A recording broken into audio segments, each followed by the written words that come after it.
प्रेरणा दिल्या अशा राजमाता राष्ट्रमाता माँसाहेब जिजाऊ 32 वर्षाच्या वयामध्ये निधड्या छातीनं मृत्यूशी झुंज देणारे आणि मृत्यूवर विजय प्राप्त करणारे छत्रपती संभाजी महाराज या तिन्ही महापुरुषांना मी मानाचा मुद्रा करतो।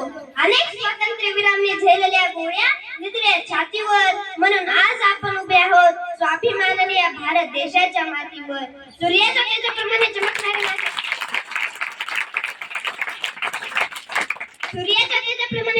माझे गुरुजन वर्ग आणि चांदण्याच्या तेजाप्रमाणे चमकणारे माझे बंधू आणि बहिणींनो, आज 15 ऑगस्ट भारताला इंग्रजांपासून स्वातंत्र्य मिळालेला दिवस।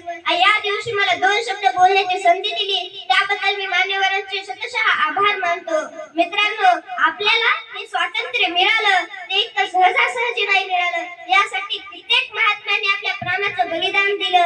स्वराज्य हा माझा जन्मसिद्ध हक्क आहे आणि मी तो मिळवणारच असं ठणकावून सांगणारे लोकमान्य टिळक, तू मुझे खून दो मैं तुम्हें आजादी दूंगा असं म्हणणारे सुभाषचंद्र बोस, इन्क्लाब जिंदाबाद असं म्हणत फासावर जाणारे भगतसिंग, राजगुरू सुखदेव, स्वातंत्र्यवीर सावरकर, डॉक्टर बाबासाहेब आंबेडकर, राणी लक्ष्मीबाई अशा कित्येक महात्म्यांनी आपल्या प्राणाचं बलिदान दिलं, देशासाठी रक्त सांडलं। अशा महात्म्यांना मी नमन करतो।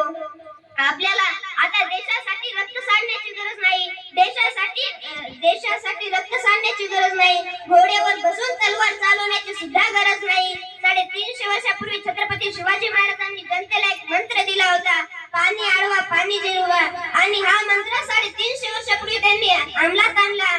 त्यामुळे स्वराज्यात कितीही दुष्काळ पडला तरी पाण्याची टंचाई भासत नव्हती।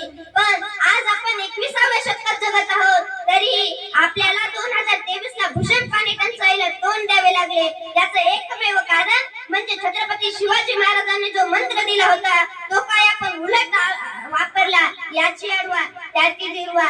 जर आपल्याला आता देशाची सेवा करायची आहे ना तर एक गोष्ट समजून घ्यावं लागेल की हा देश माझा आहे, या देशातील सर्व लोक माझे आहेत आणि हा देश स्वातंत्र्याच्या चाललेला सुद्धा आहे।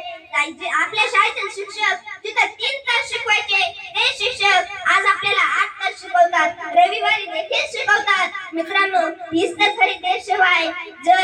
जेव्हा घार उडे आकाशी चित्त त्याचं पिलापाशी, जेव्हा घार किती उंच आकाशात घेट्या घालत असली ना तरी तिचं लक्ष आपल्या पिलाकडे असतं। याच युक्तीप्रमाणे आपल्या शाळेतील मुख्याध्यापिका सुचिता मॅम यांचं लक्ष सुद्धा आपल्या लेकरांकडे असतं। कोणाला कोणती शिक्षणाची कमतरता पडू नये यासाठी त्यांची तळमळ असते। Thank you so much ma'am.